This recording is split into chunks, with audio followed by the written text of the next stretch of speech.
Why do people who know the least often sound the most confident? And why does confidence sometimes drop the more someone actually learns? At first, it seems backwards, but psychology actually has a name for this: the Dunning-Kruger Effect.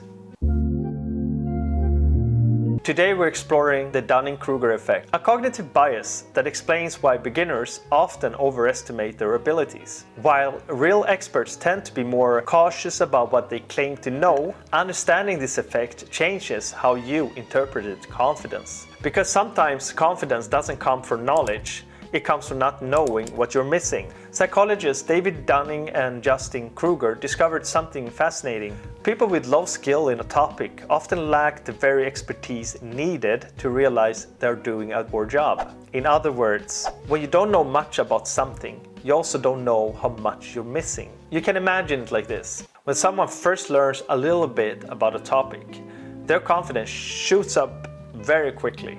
They feel like they figured it out. But as they keep learning, they start discovering how complex the subject really is. And confidence actually drops for a while. Not because they're worse, but because they finally see how much there is to learn. Over time, real expertise builds and confidence slowly returns. But it's grounded in understanding.